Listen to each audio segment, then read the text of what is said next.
Բարոյ ձեզ հետևորդներ, մենք շարունակում ենք կարևորագույն թեմաների քննարկումները, այս բան ես զրուցում եմ ռազմական վերլուծաբան Վահան Համբարձումյանի հետ, շնորհակալ եմ պարոն Համբարձումյան հրավերն ընդունելու, վերջին մեր հարցազրույցը մենք ավարտեցինք Շուշի անկման թեմայի վրա, ամփոփելով այդ թեման, քննարկում իրապես հետաքրքիր էր շատերին եւ մարդիկ նաեւ իրենց ինչ որ հարցերի պատասխաններն էին գտել Շուշին իհարկե Շուշի անկումը կապիտուլյացիայից ընդհանրապես մի քանի օր էր բաժանում, 1-2 օր, բայց մինչև անցնել ընդհանուր այսօրվա իրավիճակին, սպառազինությունների նոր մրցավազքին չի, միայն Ադրբեջանն է գնում, մենք որևէ բան չենք անում կարծես, կա այլ ռազմավարական սխալ, որ մենք արեցինք այս պատերազմի ընթացքում, որի մասին մենք չենք խոսել, խնդրեմ։ Շատ շնորհակալ եմ հրավերի համար, տեսեք Մինչև պատերազմ ամեն դեպքում հիմա մենք խոսում ենք պատերազմի բուն մարտական գործողությունների սխալների մասին, այդտեղ պատերազմի սկսվելուց հետո սխալների մասին, բայց կար լուրջ սխալներ, որը հանգեցրին այս ամեն ինչին։ Ես անդադ երբ որ սկսեցի Նախիջևանի ինքնարար հանրապետության զորավարությունը, հետո իշ հուլիսյան մարտական գործողություններից հետո սկսեցի Նախիջևանի ինքնարար հանրապետության զորավարություններ։ Ընդդեմ համարյան հրատաշտաբային, հետո օպերացիա մարտավարական Թուրքիայի հանրության զինված ուժերի հետ համատեղ արդեն կային նախանշաններ, որ շատ լուրջ բանի նախապատրաստում ադրբեջանական եւ թուրքական կողմը։ Ես անդադ ասում եմ, որ պետք է զորքերը բերել արտաքին մարտական պատրաստության։ Պետք է զորակոչ հայտարարել, որովհետեւ միշտ ասում են, նայեք, ադրբեջանությունը արդեն բարձ բուն իմաստով 19 թվից ամեն զորավարության քողի տակ զորավարություններ հայտարարում, բանընդորում սահմանամերձ պոլիգոններում կադաշտերը Ադրբեջանությունը համեմատաբար մեծ երկիր է, չէ՞, ասենց որ մեծ, այնտեղ շատ պոլիգոններ կան, խորքում երկրի։ Նրանք կտրում են այն պոլիգոնները, որ սահմանին մոտ էր։ Անում դնում են գայցենք զորավարությունները, զորքերի մշտական տեղակայման վայրերի ծանր զինտեխնիկայով, մեծ քանակությամբ կենթարժ բերում են զորավարությունները ու թողում սահմանին, այսինքն մշտական տեղակայման վայրի հետ չէին տանում։ Ես ասում եմ, այ կա սահմանում կուտակում, դուք պետք է ալտերնատիվ, դուք պետք է համարժեք ասիմետրիկ կուտակում անցկացնեք սահմանին, համազորակոչ հայտարարեք, որ ձեր զորքերն են արժի մարտական պատրաստում, ասում են, թող պատերազմ չսկսվի, հետ զորացրում կհայտարարեք։ Այդ ամենը չէր արվել, մինչև վերջի օրը կուտակվեցին Հայաստանում լուրջ, ինչ ասեմ, շատ դրվագներ կան, որ շատերի մասին ասեմ, չկաշխանդվում եմ ասեմ, չգիտեմ ինչքան որ պետական գաղ, շատ բաներ չի արվել։ Այս ամեն ինչը բերից հանգեցնել, երբ որ իսկ պատերազմը ու բժշկություն ունեն մի հատ ընդհանուր բան, ոսկյա ժամ հասկացողությունը, զолотое время։ Պատերազմի առաջի ժամերը ամենակարևորագույնն են։ Շատ բաներ բախտորոշում հենց առաջի ժամերին։ Այնտեղ ադրբեջանական կողմը ամբողջ կազմ պատրաստավ եկավ, սկսեց պատերազմ, հայկական կողմը նոր սկսեց զորակոչ բան հայտարարել, բայց արդեն ստրատեգիական այդ ժամանակը արդեն հայկական կողմը կորցրել էր։ Հակաօդային պաշտպանության միջոցները չէին տեղափոխվել, հասկանաք ոնց է, կան մշտական Պարոն Համբարձումյան, քանի որ ներողություն խոսեցիք հակաօդային պաշտպանության մասին, ես գիտեմ մամուլում տեղեկություններ են հրապարակվել, որ գնված 40 օսա հակայինները հենց առաջին օրը, առաջին երկրորդ օրը թիրախավորվել են ամբողջապես 43-ից 40-ը ընդհանրապես ոչնչացվել են։ Ես խնդրեմ ձեր գնահատականը տակ այդ մասով, արդյոք այդ գնումը որքանով էր արդարացված, կարծում 14-15 միլիոն դոլար գումար էին ծախսել։ Հորդանանից։ Այո, Հորդանանից դա գնելը եւ արդյոք կարող է խելամիտ մարդը 21-րդ դարում գնալ այդ զենքը գնել։ Անդոմ երրորդ երկրից այդ արտադրող երկրի հետ էլ կապ չունի, այսինքն պատկերացնել է, չէ՞, թե Հորդանան այդ զենքը ռուսական արտադրության այդ զենքը չի օգտագործում։ Սովետական։ Մեզ առնվազն, այո, սովետական։ Մեզ առնվազն պետք չի գա։ Ինչպես կգնահատեք այդ գնումը եւ պատերազմում ինչ դեր ունեցավ այդ օսահականները։ Ես շատ շնորհակալ եմ, կարևորագույն, իրականում ինձ կարևոր թեմա հիմա դուք բարձրացիք, շատ կարևոր։ Հիմա տեսեք, հիշում եք մեծարգո պարոն վարչապետի ելույթը բեմից, այն Սահմանադրական բարեփոխումների ամենից հիշում եք բեմ բաներ ագիտացիա չէ ինչ որ բեմ վարչապետ Փաշինյանը վարչապետ Փաշինյանը բեմից բան հայտարարել չէ ասաց մեր ժամանակ բանը պատերազմ ժամանակ ապրիլյան քարոթը բաց էր մենք եկել ենք փակել ենք առել ենք ասակային Արայք Հարությունյան նախագահ ընտրվելուց հետո հայտարարեց որ օդը լրիվ փակել ենք ես եկել ենք ոչ միայն Ստեփանագերդի ամբողջ Արցախի օդը փակ է դեցանք չէ ինչքանով էր փակ հիմա տեսեք սենք նա շատ կարևոր դրվագից Այդ զեն թարթերային համակարգը, որ կոչված Իցկատրիցը 3-3 ասակային, արտադրվել է, երբ ծնողները եղել են դպրոցական։ Դուք պատկերացնում եք, ես ինչի մասն եմ խոսում։ 85 թվի մասն եմ խոսում, ծնողները եղել են դպրոցական։ Արտադրությունից դուրս է եկել է ջան։ Հա, ասակայինները արտադրությունից դուրս են եկել։ Ես խոսում եմ 85 թվի մասին։ Պատկերացնում եք, չէ՞, այն ժամանակ օդային հարձակման միջոցները ու հիմքան տարբեր են։ Երբ որ ստեղծել ասակայիններ, ինքը իր ժամանակի համար շատ անտիր զինատեսակ էր։ Ինքը ստեղծել հատուկ նշանակության համար։ Ինքը չի ստեղծել մի երկի օդը ոնց որ իրանքին ասում փակել կամ չի, ինքը ստեղծվել է ցածր օդային թռչող թիրախներ խոցելու համար, որտեղ Իսրայելը օգտագործում էր EH-1 կոբրա տիպի մարտական գրոհային ուղղաթիռները, ասակայինից առաջ կար ասականները, որով խորհրդային միությունը զինում էր, ես հիմա ասում եմ, ես ֆունդամենտալ եմ միշտ հարցի պատասխանը, որ մութ տեղ չմնա, էլի, որ հիմա մարդկանց մոտ հանկարծ բան հարցեր չմնան։ Իսրայելական պատերազմի ժամանակ խորհրդային միությունը վաճառում էր Եգիպտոսին, վաճառում էր Սիրիային, վաճառում էր Հորդանանին, որտեղից ձեռք են բերել Հորդանանին։ Իսրայելական գրոհային ուղղաթիռները այն վաղ առաջին ասականներն էին գնում, ավելի հին մոդիֆիկացիան։ Իսրայելի EH-1 կոբրա մարտական գրոհային ուղղաթիռները ցածր բարձրավեր թռչում են զավիսայոտ ոզդուխի, օդում կախվում են, երբ որ օդում կախվում են, ասականները չէին տեսնում։ Իսրայելական կրակ են բացում, խոցում ասականները եւ Իսրայելի օդուժի համար ճանապարհը բացում։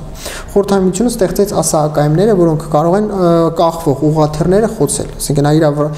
Լոպես Վրաշեչը վինտա տեսնում է, իր այդ Լոպես Վրաշեչը վինտա ասակայինը ստեղծած ցածր թռչող թիրախները խոցելու համար։ Ասակայինը, երբ որ ստեղծվում էր, ստեղծված չէին այս գեր ժամանակակից հետախուզարարության անընդհատ թռչող սարքերը, այնպես տեխնոլոգիաով որ բայրակտար TB2-ն կամ խարոպները, չէ։ Դու ձեռք ես բերում մի զինատեսակ, որը Հորդանանի նման երկիր է, Իորդանիան, Հորդանան, համարում է հին ու հաջորդով վաճառում էին։ Այսինքն դու ձեռք ես բերում մի զինատեսակ, որը ընդհանրապես պետք չի, ես ուզում եմ հասկանամ, պնեյում գոնե մինիմալ պատկերացում ունեցող մարդիկ կային, որ հասկանում են, որ զինատեսակով դու դրանց չես պայքարի։ Պատերազմը սկսվեց առաջի օրը, բարիս բուն իմաստով, առաջի օրը իրականում ոչ 43-ն է խփվել, բոլորն են խփվել պատերազմի առաջի օր, հաջորդ օրը չկար, ասակ։ Մեծ մասը խփվել է առաջի օրը։ Պատկերացնում եք ինչ որ խնդիր գոնե կատարել, ասակ չգիտեմ։ Խփել են Անտոնով Անդվայրկո կուկրուզնիկները։ Այդ որ ամբողջն ասում ես գետնվե բանը, Հովանեսյան ասում գետնվեց, ինքը հաթերից գետնվեց, չէ։ Կուկրուզնիկից բացի դրանք ոչ մի չեն արել։ Դուք ինչ մասում ասում։ Այս զինատեսակը չի կարելի մեխաթել, զինատեսակը ստեղծված է ուրիշ բանի համար։ Ես ուրիշ բան հիշեցնեմ, հիշում եք հուլիսյան մարտերի ժամանակ, երբ որ լուր տարածվեց, թե իսրայելական արտադրության Հերմես է խոցվել, այո, Հերմես 900 է խոցվել, Արծրուն Հովանեսյանը հայտարարել, որ դա խոցվել է OSA-ԱԿՄ համակարգով։ Դա դուք որպես փորձագետ ձեր համար ծիծաղելի չէ, նա բացի ծիծաղելի լինելուց ընդհանրապես ինչ է նշանակում, որ մարդիկ այս մակարդակի սուտ են խոսում, որ գեր ժամանակակից Հերմեսը ներկայացնում, որ OSA-ԱԿՄ-ով է խոցվել։ Նախ առաջին ինչի Հովանեսյան արծուն կոչվածն ասած հենց OSA-ԱԿՄ-ով է խփել։ Որպես արդարացնել է գնում։ Փորձեց իշխանություններին հաջողանալ, որ հենց այնեն չեն կարել, որտեվ աղմուկ բարձրացավ, չէ՞, հիշում եք, չէ՞, որ անիմաստ զենք են կարել, որպես իշխանություններին հաջողանալ, Հովանեսյան արծուն կոչվածը OSA-ԱԿՄ-ով են խփել։ Հիմա տեսեք կարևոր մի դրվագ է։ Այդ զենտարտրան համակարգը, որ կոչվում է Ձեյցկատրիցետրիեմտրի ասակայեմ, մաքսիմալ խոցելու բարձրությունը 5 կիլոմետր է, հեռավորությունը 10 կիլոմետր, այսինքն նա խոցում է մաքսիմալ բարձրությունը 10 կիլոմետր, 5 կիլոմետրի վրա, հեռավորությունը 10 կիլոմետրի վրա, հասկանում եք։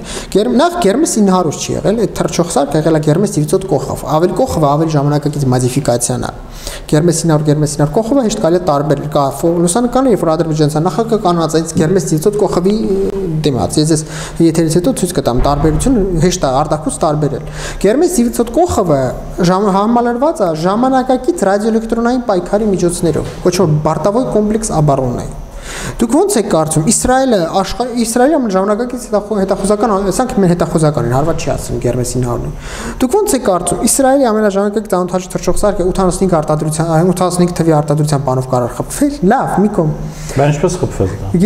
Չէ՞ խփվել։ Գերմես 900 կողովը թռնում է 9 կիլո այդ պահին թռել է 9 կիլոմետր 100 մետր բարձրության վրա, 9100 մետր բարձրության վրա։ Ասակայինները մաքսիմալ բարձրությունը թիրախ խոցում 5000 մետր։ Թվեր դուք որտեղից եք վերցրել բարձրությունը ունեք Հերմեսի։ Արտակտիվ բան կա կոնկրետ որ այդ պահին թռնում էր այդ բարձրության վրա, տարբեր աղբյուրներից, որոնք բանը это зафиксировано средствами объективного контроля։ Այդ ինֆորմացիա ես տեսել եմ ռադիոլոկացիոն կյանքից վերցած ինֆորմացիա է։ Ես տեսել եմ այդ պահին ինչեր էին թռնում այդտեղ, բոլոր թե հայկական թե ադրբեջանական կողմերում Այդ ռադիոլոկացիոն կայանքների ինֆորմացիան, որ ես atpечатываю բանը տեսել եմ, թռում էր 9100 մետր, ընդ որում ավելի ցածր չէր թռնի, որովհետև այդ անտաշ թռչող սարքը ստեղծել են հատուկ մաքսիմալ հակառակորդ հակողության պաշտպանությունից վերև բարձրանալու համար, հասկանում կամ զինատեսակ չի որ կարա այդ բարձրության վրա խփի։ Կան զինատեսակներ, բայց ամեն մեկը չէր կարա։ Հիմա նայեք այստեղ, կարևոր մի դրվագ։ Խոսվեց Գերմես 900 կողմի բրտեղվել են, կես են գալի, ինքը ցույց են տալիս այդ պահը հիշում եք, որ մի հատ կադր են ցույց տալի, որ մեջից երևում է մի հատ ինքնաթիռ թռնում։ Նու իբր թե նշանոցով զեն թռթրեն համակարգի իբր թե բանը թիրախ են ուղղորդում, հետո նայեք խփվես, չէ՞։ Գիտեք իրականում ինչ այդ պատկերված։ Airbus A221 ինքնաթիռը։ Մի քիչ ուշադիր որ նայեք վերցանեք, Airbus A221 ինքնաթիռն է, բայց կան ստին դրա համար հիմա որ Ադրբեջանցի նախագահն ասում է Հայաստանի պաշտպանության նախարարությունը պետք է վերանվանեն, բանը ստի նախարարություն, հենց ասում եք հիշում եք ես մեր հարցազրույցից մեկում ասացի ինֆորմացիոն պատերազմ վարել սեփական ժողովրդի դեմ։ Այո։ Եվ մենք այդ կապիկության ինչպես կգնահատեք այդ զինատեսակի գնումը։ Խայտարակություն։ Գիտեք քանի միլիոն դոլար արժեցել։ Այդ թվի կարա Ռուսաստանի Դաշնությունից բախտաբեր 14 միլիոն դոլար։ 14 միլիոն դոլարով, գիտեք, 16 միլիոն դոլար, որտեղ այնտեղ կապ բանը զապչաստիել են առել կոմպլեկտույց։ Նախ առաջինը, այդ զինատեսակը, որ արտադրությունից հանվել է, այն մասը որ փչացավ, դու չես կանալ բերես սարքես։ Որտեվ չկա, Ռուսաստանի Դաշնության անպայծներում էլ չկա, հասկանում եք, վաղուց չեն օգտագործում։ Փչացավ մի մաս, դու չես կանալ բերես առնես, ոչ կանես արտադրես։ 1։ Երկրորդ, այդ 14 միլիոն դոլար Ռուսաստանի Դաշնությունից գիտեք քանի հատ դիվիզիոն կարելի էր առնել J-330 նեմկայում տորեմդվակայինները, գերժամանակակից տորեմդվակ գիտեք քանի հատ։ Չանտրեմ ասել։ 8 հատ հաստատ կարելի էր առնես իր ամբողջ բանով, իր զինթան կառավարություններով, իր ամբողջ սպասարկման միջոցներով, իր տրինաժորներով, հատուկ հաշվարկներ հեշտ պատրաստելու համար ինքը կա հատուկ թվային տրինաժորներ, ոնց սենյակում դնում ես հաշվարկը սկսում ավելին պատրաստել, որ անիմաստ կրակ չբացես։ Ընդ որում այս տորեմդվակայինները գեր ժամանակից սրանք պայքարում են թեավոր հրթիռների դեմ, սրանք ունակ են որ սա նույնիսկ հակառադիոլոկացիոն հրթիռներ, սրանք ունակ են պայքարել անտաշ թռչող սարքերի դեմ, իհարկե այնտեղ կախված է ինչ տիպի անտաշ թռչող սարք, ինչ հեռավորության վրա, հա, որոշակի խնդիր, բայց մենք կարող ենք ասել, որ 14 միլիոն, 16 միլիոն դոլարով գնվել է մետաղի ջարդոն, որը պատերազմի առաջին օրը աղետի պատճառ է դարձել։ Միանշանակ։ Այսինքն դրա հույսին զորքերը կարծել են թե օդը պաշտպանված է, շատ ավելի այլ վիճակում են եղել։ Ես դեպքեր գիտեմ, երբ որ ինձ պատմեն զինվորականները, Մարվաթեն պատերազմից հետո ասում են, մենք արխային ստեղ պաշտպան հանգիստ մեր համար գիտենք օդը փակա է, սա այնա, գիշերը գալիս շատ հանգիստ խփուն կոտորում, երբ որ մարդիկ գիտեն թե օդը փակա, հասկանում եք, շարքային ծառայողը չգիտե թե ինչ միջոց է։ Նման ընդ որում, տեսեք, ես մի հատ բան ասեմ, հանճար պետք չի լինել իսկանում իմանալու համար։ Ամեն ինչը բաց բաներում կա, այդ բաց աղբյուրներում կա իրանց օդային հարցական միջոցները, ինչով էին, իսկ ադրբեջանցիները գիտեք ինչ օդային հարցական միջոցներ կիրառում։ Նույնիսկ բարաժիրուշի боеприпасы, որից კი Ամերիկայի Միացյալ Նահանգները այսօր կարելի ասել չունի, կամ շատ համանպակ նոր-նոր սկսում է ստանալ։ Բարաժիրուշի боеприпасы նույն անտաշ թռչող կամիկաձեն է, բայց շատ ավելի փոքր, շատ ավելի դժվար է դրա դեմ պայքարելը։ Այս գեր ժամանակակից միջոցները օգտագործում են, ընդ որում հիշում եք, ես մեր հարցազրույցներից մեկում չեմ հիշում, ձեզ մոտ եմ ասել թե չէ։ Ուրեմն 19 թվին Իսրայելը օգտագործեց Spike NLOS, Spike No Line of Sight տիպի հակատանկային կառավարության համակարգեր 25 կմ/հեռացությամբ խոցեցին 96K6 Panzer-ի հրանոթ-հարթային համակարգերը Սիրիայում։ Մի քանի շաբաթ ասացի նայեք, այս սրանից առնելու են ադրբեջանցիները, դա տեսան էֆեկտիվ, ընդ որում ես խոսում Panzer-ի մասին, այդ բանը չի, ասակայինները չեն։ Իսկ ադրբեջանցիներում տեսան, որ այս ժամանակակից զենքը ռուսական ամեն ժամանակակից զենք հրանոթային համակարգերի դեմ պայքարում։ Առան, մի ամիս չանցած առան առաջ։ Մի քանի շաբաթ հետո Իսրայելը արդեն օգտագործելով Sky Striker, բանա բարաժիրուշի боеприпасы կամ կարակ ասեք անտաշ թռչող կամիկադզե կամ բարաժիրուշի боеприпасы, նույն բանն է Sky Striker-ները։ Ու կամիկադզե է, բայց փոքր, 50 կմ հեռարտ։ Օգտագործեցին Sky Striker-ները, խոցեցին երկրորդ անգամ 96K6 Panzer-ի զենքահարթային համակարգերը։ Ադրբեջանցիներում տեսան էֆեկտիվ ընդ որում Panzer-ի Ռուսաստանի Դաշնության ամենաժամանակակից հակաօդային պաշտպանության զինատեսակներից մեկն է։ Իսկ մենք ինչ ասեմ, հիմա նայեք, տեսան, որը պայքարում է դրան, այդ բան Sky Striker-ները առան։ Հայաստանում ընդ որում քաղաքնի չի ադրբեջանցիական նախագահի որ պետական համանապատասխանության բաներ բացում զորամասը Այդ ամեն ինչը դրած։ Իր առաջ լուսանկար եթերից հետո ձեզ ցույց տամ։ Ադրբեջանցի նախագահն է պետական Տավուշի ուղղությամբ պետական սահմանա իրանք թովուզ են, իրանք թովուզ պետական սահմանապահարության դուրս զորամասեր բացել, առաջը դրած սկայ ստրակերներ։ Այսինքն գաղտնի էր չի եղել, որ ասես Հայաստան բանալու չի իմացել։ Երբ որ դու գիտես, որ այս քիչ ժամանակակից օթային հարցական միջոցներ են ձեռք բերում, ու դու գնում ես փող ես տալի թին առնում բերում։ Հիմա ես դրան ինչ անվանում տամ։ Կատարյալ անգրագիտություն թե դիտմամբ չուզողություն։ Դավաճանություն։ Գիտակցված թե չգիտակցված, դավաճանությունը, ես ես փաստեր եմ բերում, սրանք փաստեր են, անհերքելի փաստեր։ Փաստեր են։ Մենք բայց ունենք հնարավորություն գնելու զինատեսակներ, որոնք այդ իսրայելական ամենաժամանակակից անօթաչու թռչող սարքերը, կամիկազեները կարող էին չեզոքացնել։ Տորերը էֆեկտիվ են, որովհետև ասում են, որ բավականաչափ էֆեկտիվ են, բայց տորերը այդքան էլ էֆեկտիվ չեն։ Բայց նայեք, տորերը ունեն բարձր էֆեկտիվության տոկոս, բայց չասել, որ տորերով առար սա հարցը լուծում է, չէ, սա հարցը չի լուծում, որովհետև այնտեղ կոմպլեքսով են մոտենում, այնտեղ գիտեք, անօթաչու թռչող սարքը մենակ չի գնում տորի դեմ, այնտեղ օգտագործում են վերգետնյա ռադիոէլեկտրոնային պայքարի միջոցներ, չնայած եթե խոսանք տեսանյութ կա, երբ որ Բայրակտար TB2-ը տեսնում է Տորեմ դվակայումի, Տորեմ դվակայումի ռադիոլոկացիոն կանքեր միացրած, Տորեմ դվակայումը չի տեսնում, Բայրակտար TB2-ին գնում է մտնում թաքստոցը, 3 անգամ խփում է թաքստոցում ոչինչ չասում, այսինքն Տորեմ դվակայումը չասենք էլի, որ եթե առնենք Տորեմ դվակայումը, չէ, 8 կիլոմետր ինչ կարելի է գնել։ Կարելի է ձեռք բերել Красуха-4 կամ 1 RL257, RB271, Красуха-4 ռադիոէլեկտրոնային պայքարի միջոցները։ Պլյուս ռեպելենտ ռադիոէլեկտրոնային պայքարի միջոցները։ Красухан հարվածային է։ Չէ, Красуха ռադիոէլեկտրոնային պայքարի միջոց է, որը գտնում է Բայրակտար TB2-ի կառավարման կենտրոնը։ Չէ, տորը կապ չունի այդտեղ։ Այդ ինֆորմացիայից որ սարքերն են օգտվում, որ հարվածում են։ Չէ, ոչ մեկ պետք չի հարվածի։ Красуха-4-ը հայտնաբերում է ճնշում է Բայրակտար TB2 չի չեցնում, բայց Բայրակտար TB2-ի վերգետնյա կառավարման կենտրոնից սկսում է բանանել, ճնշել։ Излучает мощные радиоэлектронные помехи, այդ помехաները հայերեն Ինչ է տեղի ունենում վերջ։ Նայեք այստեղ Բայրակտար TB2-ը ունի ռադիոկապի կառավարման կետ, այսինքն ռադիոկապով են հաղող օպերատորը կառավարվում։ Օպերատորը կապը կորցնում է մեկ, Բայրակտար TB2-ը չի կարողանում կենթանի ժամանակում իր իզոբражենյան ուղարկի, այսինքն ինքը ինչ որ տեսնում անթաչ թռչող սարքը, իր կամերաներից օրինակ, չէ, ինքը իր ռադիոկանալով ուղարկում է վերգետնյա կառավարման կենտրոն։ Բայրակտար TB2-ը չի կարող հետ ուղարկել այդ ինֆորմացիան, Красухан ճնշում է։ Պատկերացրիք, հա, այստեղ էս համանախապակումներ կան, բարձր որ Բայրակտար TB2-ը բավական դիմացկունություն ունի ռադիոէլեկտրոնային պայքարի միջոցների դեմ, այդ փաստ է։ Բայց ամեն դեպքում հավանակ դա մեծ խնդրեմ կստեղծեր։ Ամենակիչը ռադիովսատամերը կարդան պայքարին, ասենց ասեմ, չասեմ որ կիչացնեին հայկական կողմը, բայց գոնե խնդիրներ կստեղծեն, այսինքն Բայրակտար TB2-ը չէր կարող շտատնի աշխատել, դժվարություններ կստեղծվեն։ Չնայած ասեմ, այնտեղ Սելջուկ Բայրակտարի շնորհիվ, Սելջուկ Բայրակտար Ռեջեփ Թայիպ Էրդողանի փեսանի եւ Բայրակտար մակինա ընկերության ղեկավարն ու գլխավոր ինժեները։ Սելջուկ Բայրակտարի շնորհիվ այնտեղ ուժեղ միջոցներ դիմացկունություն ցույց տալու ռադիոէլեկտրոնային պայքարի միջոցներին, բայց Красуха-4-ը մեկ էլ ռեպելենտը դա հայկական կողմներն էր, բայց խփվեց։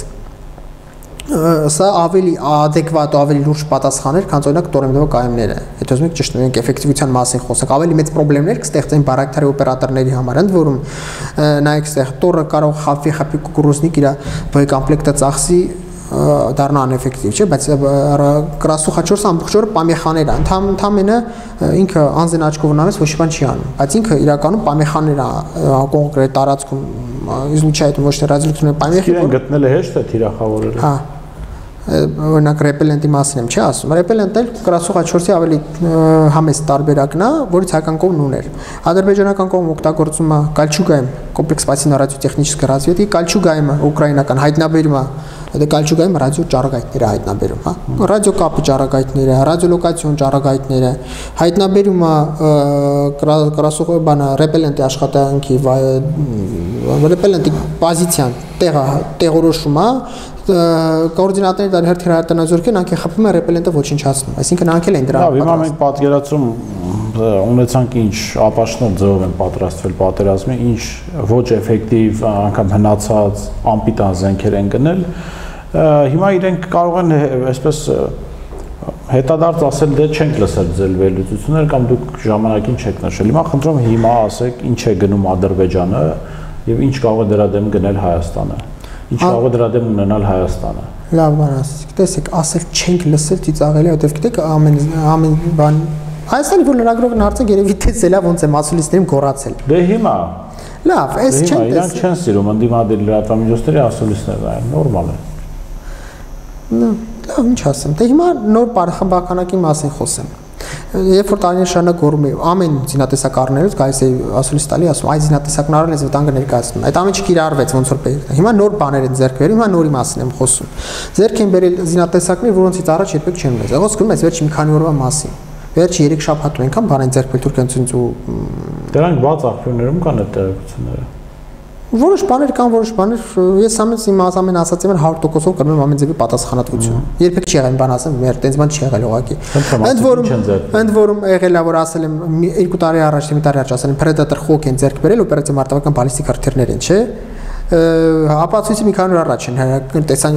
բան իրանց զորավարության ժամանակ մի քանի օր բանը տեսա իմ ասացի ապացույցը բանը Predator խոքի հրթիռների իրանց զորավարությունների ժամանակ այսինքն նույնම որ հետո ապացույցը բայց եթե ես հիմա ասում 100% տենց հիմա ձեռք են բերել աերոբալիստիկ հրթիռներ սրանք հակոբյանի պաշտպանության շատ դժվար նմանավանդ Լեռնային Ղարաբաղում այսօր չկան բան որ սրանք որսա Ինչ աշխում աերոբալիստիկ հրթիռներ, տեսեք, պատերազմից առաջ ասում է, ունեն links reactive համազարգային կայանքը, որի համար ունեն էքստրա տիպի հրթիռներ, extended range artillery, tactical range artillery, missile կամ просто extended range artillery, 306 mm-անոց հրթիռներ, որոնք 150 կմ հեռահարություն ունեն։ Էքստրայի ճշգրտությունը 150 կմ-ը 10 մետր, այսինքն 150 կմ-ի վրա 10 մետր, պատկերացնում եք ինչա 10 մետրը։ Հրթիռը 150 կմ-ի վրա գիշերի թեցրեք ամենաբարդ պայմաններում թիրախից շեղումը 10 մետր ընդհանուր, գետ չտե 150 պարտադիր չէ որ շեղվի, դա հնարավոր շեղումն է, չէ՞։ Շատ ժամանակ 10 մետրից ավելի ճշգրիտ է խոսում 10 մետրը մաքսիմալն եմ ասում բայց մարտագաղթիկը 150 կիլոգրամ պատկերացրեք չէ՞ ինչա զորությունը մի քանի ասենք 200 մետր ծածկում է հիմա ստեղծել են էքստրայի օթային տարբերակը Իսրայելում որ կոչվում է Rampage ստեղծեցին Mars տիպի հրթիռները multi-purpose air launched rocket system հետո կատարելագործեցին անունը փոխեցին Rampage-ը նույն էքստրան է բայց կախվում է մի 29 կործանիչի թևի տակ նույն Իսրայելում F-16 այս Սուֆանը իսրայելական F-16 կործանիչ Ադրբեջանցուն մի 29 կործանիչն է այս ընդ որում ես ոնց հասկանում եմ զենք ստեղծելուց Իսրայելում հաշվի են առնում որ Ադրբեջանցում կանանք իրար որտեղ զարմանում են բայց մի 29 սովետական կործանիչի թևի տակ են կարող կախեն այդ հրթիռները եթե հնարավորությունը կա մի հատ մի 29 երկու հատ կարող Rampage կախի թևի տակ ընդ որում Rampage-ները արդեն մի հատ շատ կարևոր դրվագ ունեն Պատերազմի ժամանակում հարցնեք եք բոլորը գիտեն GPS-ը կարող են ճնշել երկու կողմի ռադիոէլեկտրոնային պայքարի զորքերը հատուկ միջոցներ GPS-ը ճնշում են տվյալ սեկտորում չէ Rampage-ի վրա GPS-ը ճնշել չի ազդելու Rampage-ը հատուկ միջոցներ ունի որ պաշտպանված է GPS ռադիոէլեկտրոնային պայքարի միջոցներից Rampage-ը 150 կմ-ի վրա կարա թիրախոցի 10 մետր ճշգրտությամբ դա 16 հատ մի 29 կործանիչ ունեն ամեն մեկի տակ որ երկու հատ կախես ամեն թևի բեկի թևի տակ պատկերացնում եք այդ ինչ թիվ է սարսափելի պատկերացրեք Այդ էլ մի կողմ։ Մի 29 կործանիչների համար ձեռք են բերել Sky Sniper հրթիռները։ Sky Sniper-ը սրանք արդեն ռակետա կլասի воздух поверхность, սա aerobalistic չի։ Որոնք ունեն 150 կմ հեռահարություն, ճշգրտությունը 10 մետր։ Բայց aerobalistic սրանք արդեն որ ասում aerodynamic trajectory-ով են թռնում։ Էլի ամեն մի 22 հատ կարաթևերի տակ կախի 150 կմ հեռահարության Predator խոկերը որոնց մասն առաջել ունեն հիմա նոր խմբականակ են ձեռք բերել links reactive համազարգային կայանքը ինքը ընդունական այլ Predator խոք հրթիռները կրի Predator խոքը Iskander-ի իսրայելական հակակշիռն է 300 կմ հեռահարություն ունի Predator խոքը մի հատ links-ը կարա 4 հատ Predator խոք հրթիռ կրի դա Iskander-ը 2 հատ հրթիռ է չէ դրած Predator խոքի վրա 4 հատ է դրած 300 կմ հեռահարության ճշգրտությունը 10 մետր 300 կմ-ի վրա Ձեռք են բերել էքստրա հրթիռները որոնց մասին ասեցի 206 մմ-անոց 150 կմ հեռահարության LoRa-ի նոր խմբականակ են ձեռք բերել LoRa կոչվում է long range artillery կամ long range artillery missile կամ long range artillery LoRa-ն ունի 430 կմ հեռահարություն Դուք պատկերացնում եք ինչ ասել է Հայաստան, մանավանդ Հայաստանը, որը 410 կմ նոր սահմանն է Ադրբեջանության հետ։ Ընդհանուր առմամբ 550 կմ սահման Ադրբեջանության հետ, 220 կմ Նախիջևանի ինքնավար հանրապետության հետ։ Իման հաշվեք 430 կմ-ից LoRa-ն չէր կարող։ Ընդդեմ LoRa-ն 10 մետր շրջգործությամբ թիրախոցում։ Իսկ Երևանում է LoRa-ի թիրախում Երևանը։ Միշտ էլ է Նախիջևանի կրանցիոն սպառազինությունը թվարն է Երևանից Նախիջևանի ինքնահարություն 40 կիլոմետր է։ Խնդրեմ, ասեք մենք արդեն ավարտում ենք, ասեք ինչ միջոցներ կարող է ձեռք բերել Հայաստանը ձեր նշած միջոցների։ Խնդիրը կանգնանում որ մենք ունենք սեղ մշակույթներ եւ սեղ մշակույթներում Հայաստան չի կարողանալու adekvat պատասխան տալ։ Կեջան կցակոտային պաշտպանության միջոցին ձեր պետք է ձեռք բերել, որ Հայաստան չի հասցրի ձեռք բերել, որովհետև Ռուսաստանի Դաշնությունը ինքն առաջինը Ռուսաստանի Դաշնության ռազմաարդյունաբերությունը պետք է Ռուսաստանի Դաշնության զինված ուժերի պահանջները կատարի։ Հակառակ ժամանակակից հակոտ իսկ եթե ես մենակ թվեմ Պոլշան այսօր Լեհաստանը չէր առել Ռուսաստանի Դաշնության դեմ Կալինինգրադում Ռուսաստանի Դաշնությունը հազիվ հասցնի իր կարիքները պլյուս Ռուսաստանի Դաշնությունը այդ որոշ կորպորացիաները որոնք արտադրում են հակոթային օրինակ Ալմազանտե չէ որոնք արտադրում են հակոթային պաշտպանության միջոցներ ունեն էքսպորտային տարբեր պայմանագրեր տարբեր երկրներից որ պետք է այն պայմանները բավարարեն որ անցնեն Հայաստանին դրա համար Հայաստանը չի հասցնի ոչ եթե անկեղծ ասեմ եթե արդյունքում չդրեմ խափեմ ասեմ որ իրականում էս ոչ բան իրատեսական չէ որ մոտ ապակամ դու ասես անես միակ խնդիրը Ռուսաստանի Դաշնության հետ Ռուսաստանի Դաշնության թևտակ մտնելն է։ Ես նկատի ունեմ նրանց պաշտպանության թևտակ մտնել։ Որպեսզի դու անես, դու պետք է կարողանաս հարաբերությունը միակ Հայաստանը պետք է ասիմետրիկ պատասխան։ Սիմետրիկ ոչ կարողանալու հավասար զինվի, ոչ կարողանալու ոչ էլ բյուջե ունի հավասար զինվի։ Զենատեստ ընդհանրեք թե ինչ որ հրաշքով Հայաստանում ժամանակակից հակոթային պաշտպանության միջոցներ